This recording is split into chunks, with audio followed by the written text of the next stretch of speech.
My boyfriend pretended to be traveling for work, but he was actually using those trips to hook up with women he met on dating apps across different cities, so I secretly packed my things and moved out while he was gone, but when he came back and found out, he showed up drunk at my sister's house and punched my brother-in-law in the face in a full-blown meltdown. I first encountered Jake 3 years ago, introduced by mutual acquaintances at a gathering hosted by my colleague. Honestly, he made an excellent impression from the outset. He was witty, captivating, and genuinely attentive when I spoke, unlike many who simply await their turn. We connected instantly, and our relationship became quite serious within a few weeks. By the 6-month mark, we were practically inseparable, spending every evening at either his place or mine. He held a sales position at a major construction firm, and I work as a dental hygienist, so our schedules generally aligned well, allowing us to see each other regularly, which was pleasant. About a year and a half into our relationship, we decided to share a home. We found a charming apartment that suited us perfectly, and for the most part, everything was progressing smoothly. Jake was always very sociable, maintaining a close circle of male friends he had known since college. They would often gather for poker nights, to watch sports or similar activities. His friends seemed acceptable when I first met them, though I always sensed an odd atmosphere from a couple of them. This was especially true for Marcus, who would make remarks about Jake being whipped now that he had a girlfriend, and Tyler, who constantly spoke of his various conquests and appeared to view committed relationships as a form of confinement. The situation changed about 8 months ago when Jake's job began to demand more travel. His company was expanding into new markets, requiring seasoned salespeople to establish new client relationships in different cities. Initially, it was just 1 trip per month, lasting perhaps 2 or 3 days. Jake seemed enthusiastic, as it promised increased income and better career prospects. I was supportive, wanting him to advance, and the infrequent nature of the trips meant they didn't significantly impact our relationship. However, the travel soon became more frequent, occurring every couple of weeks, and the duration extended to 4 or 5 days instead of just 2 or 3. Jake consistently kept me informed of his destinations and clients. He would text me throughout the day and call me at night from his hotel room, so initially, I had no cause for suspicion. The financial benefits were also substantial, as he received bonuses for every new account he secured. This allowed us to acquire finer things and dine at more upscale establishments. The first hint that something might be amiss occurred about 4 months ago when Jake returned from a trip. He appeared subtly different, not in a negative way but remarkably more energetic and cheerful, almost excessively so for someone who had just endured 3 days of tedious business meetings.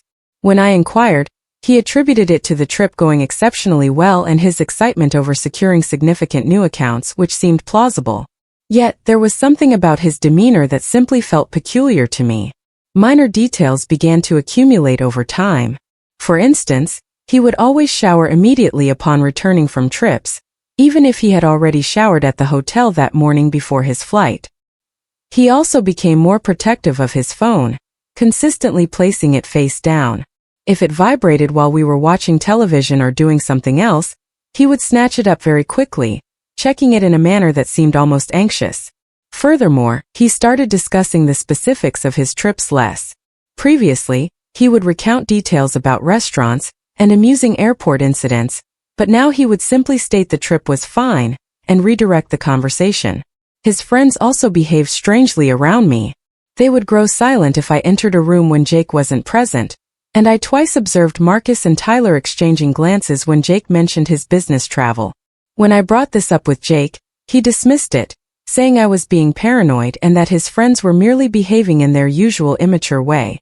Perhaps he was correct, but it still bothered me. The incident that truly sparked my suspicions happened approximately 6 weeks ago. Jake announced a crucial week-long trip to Denver, essential for securing a massive client that could lead to a promotion. He was very eager, describing it as intense with daily meetings and nightly client dinners, meaning he probably wouldn't be able to communicate as frequently.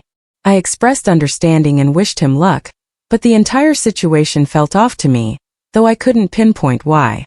While he was away, I heard almost nothing from him, a stark contrast to previous trips where he would text daily and call every evening.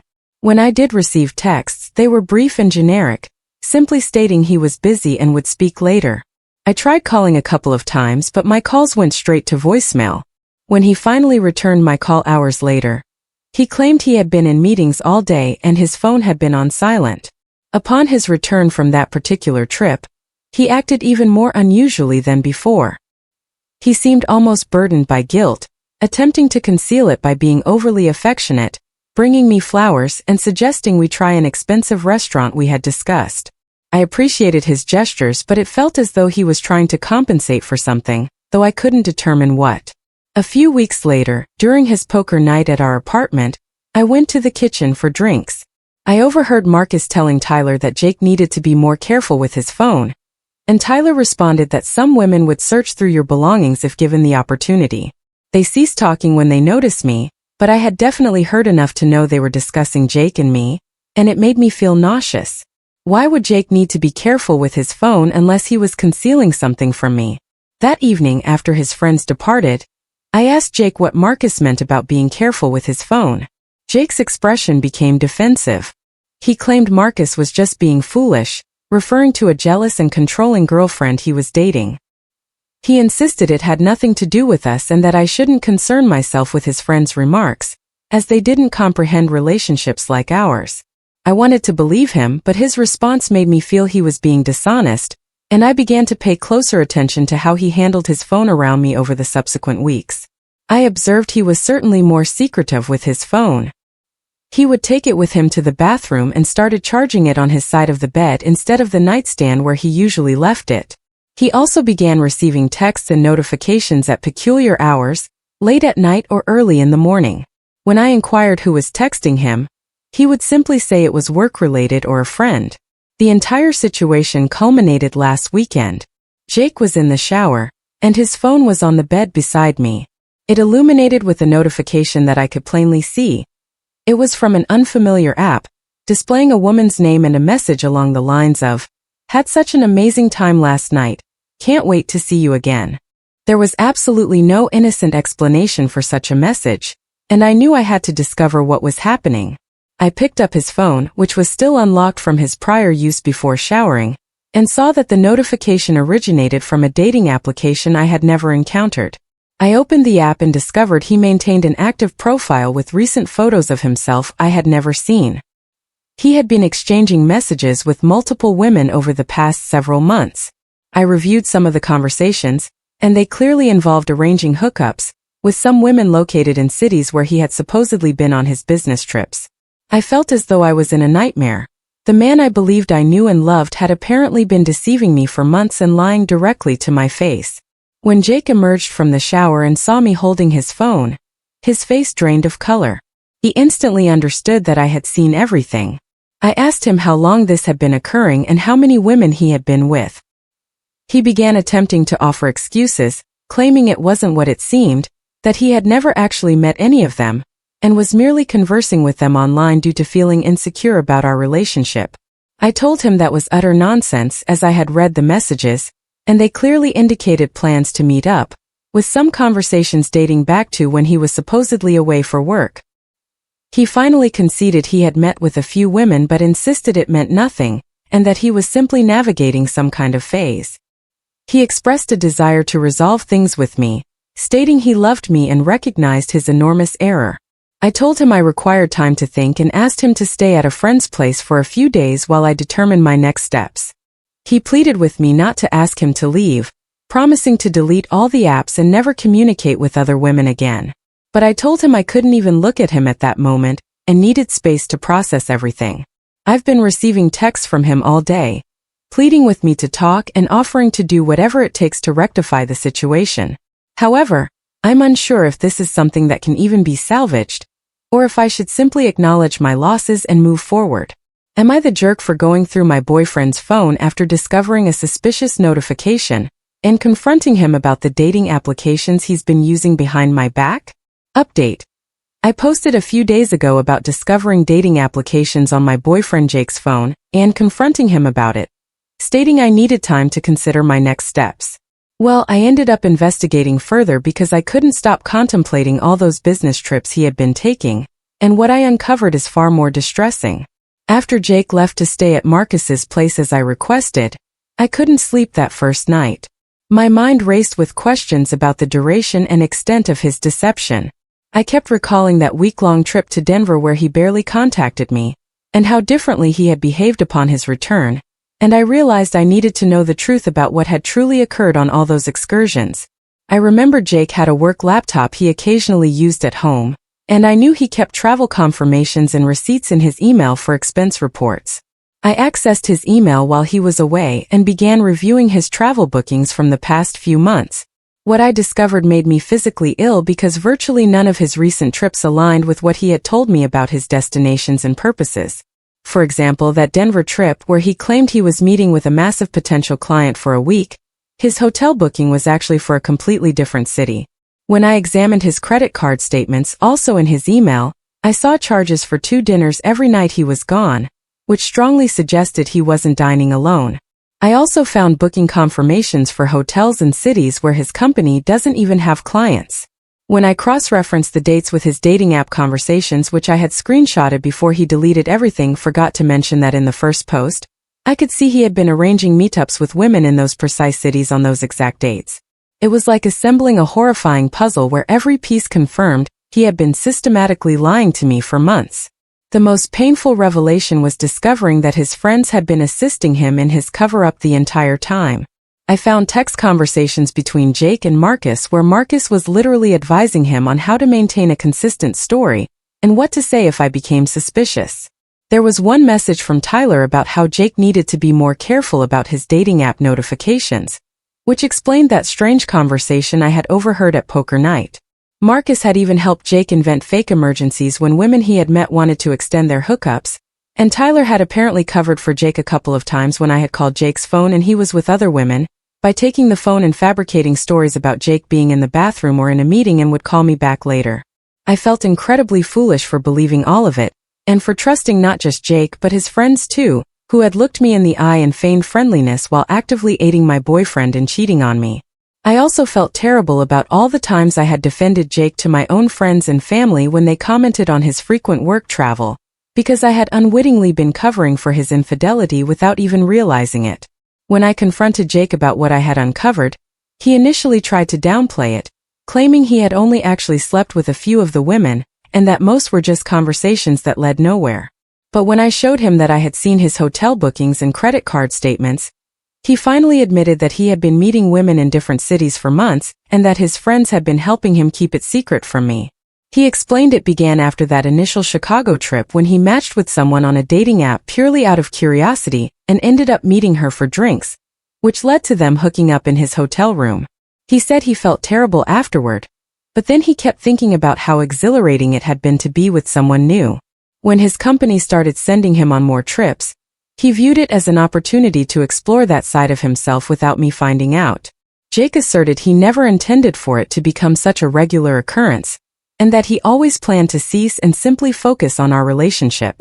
However, every time he went on a trip, the temptation was present, and it was easy to rationalize because I would never discover it, and it didn't affect how he felt about me. He claimed he loved me and wished to be with me, and the other women were merely physical and held no emotional significance for him. I told him that his self-justifications were irrelevant because he had been lying to my face for months, using his job as a cover to cheat on me with multiple women, and that his friends had been complicit in the deception, which made it even worse. I said I felt as though I didn't even know who he truly was anymore, because the person I believed I was in love with would never do something like this to me. He continued apologizing, stating he would do whatever it took to regain my trust, including finding a new job that didn't require travel, and disassociating from the friends who had helped him cheat. But I told him that the issue wasn't just the infidelity, it was the months of elaborate falsehoods and manipulation, and the fact that he had made me feel irrational for having suspicions when my intuition was, in fact, correct about what was happening. Currently, I'm staying at my sister's house because I couldn't bear to be in our apartment with all the reminders of the life I believed we shared. Jake has been calling and texting constantly. I told him I needed more time to decide my course of action, but honestly, I'm inclined to simply end things, as I don't see how we could ever rebuild trust after something like this. So, I suppose I'm writing this update partly to organize my own thoughts and partly because some people requested I inform them of what transpired next. I'm still figuring out the logistics of moving out and separating our finances and all the practical aspects, but emotionally, I think I'm beginning to accept that this relationship is over, and that I need to focus on rebuilding my life without him. Final update. This will likely be my last update concerning this entire situation, as events escalated in a truly frightening manner, and I simply want to leave all of this behind and move on with my life. I'm writing this partly because some individuals have been following my story and requesting updates, and partly because I believe it might assist others dealing with similar circumstances to see how these situations can spiral out of control, even when you believe you're handling them rationally. Following my last update, where I discussed discovering that all of Jake's business trips were actually pretexts for meeting women from dating apps, I relocated and spent about a week staying at my sister Lucy's house while attempting to decide my next steps. Jake had been persistently calling and texting me during that period, and he had also been appearing at my workplace and leaving flowers and notes at Lucy's house, despite my repeatedly telling him I needed space and didn't want to see him while processing everything. Lucy and her husband David were incredibly supportive during this time, backing whatever decision I wished to make. However, they were also growing frustrated with Jake's incessant attempts to contact me, as it was impacting their household as well. David, in particular, was becoming annoyed because Jake would call their home phone at all hours looking for me, and he had started parking outside their house occasionally, just waiting to see if I would emerge. I had been wavering between trying to reconcile with Jake or completely ending the relationship. Although what he did was unforgivable, we had been together for 3 years and had built a life together that was difficult to simply abandon. But the more I pondered it and discussed it with my family, the more I realized I could never trust him again, and that remaining with him would likely lead to further problems down the road. So, I decided I would permanently move out of our apartment and terminate the relationship. I wanted to do this while Jake was out of town on what he claimed was a legitimate business trip. He had departed 2 days earlier for what he described as a quick overnight trip to meet with a client about renewing their contract, and I reasoned this would be the ideal chance to retrieve my belongings and leave without enduring a major dramatic confrontation. Lucy and David assisted me in renting a small moving truck, and we went to the apartment on Thursday morning to pack up all my possessions and furniture I had contributed to our shared household. It took us most of the day to load everything, and I also seized the opportunity to remove my name from our joint bank account and cancel the utilities in my name. I left Jake a letter explaining my decision to end the relationship, and that I would be in touch regarding any remaining logistical matters, but that I didn't want him to contact me directly for a while as I needed time to heal and move on. The plan was for me to stay with Lucy and David for a few more weeks while I searched for my own apartment, and everything seemed to be progressing smoothly until Jake returned from his trip and found our apartment mostly empty and my letter awaiting him. According to the irate voicemails he left on my phone, he was utterly astonished that I had actually moved out because he believed he still had a chance to persuade me to forgive him and work things out. He immediately began calling Lucy's house demanding to speak to me, but I had asked Lucy and David not to disclose my presence, so they simply stated they didn't know where I was and that he should cease calling. He obviously didn't believe them and spent most of Friday night and Saturday morning driving by their house and calling repeatedly. Lucy finally had to unplug their landline because it was ringing incessantly, and David was becoming increasingly vexed by the entire situation. Things became truly frightening on Saturday evening, when Jake appeared at Lucy's front door with his friend Marcus. Both appeared to have been drinking, as I could detect alcohol on their breath when Lucy opened the door. Jake was demanding to see me, asserting that I owed him a face-to-face conversation after 3 years together, and that he wouldn't leave until I spoke with him and gave him a chance to explain himself and set things right. Lucy told them I wasn't there.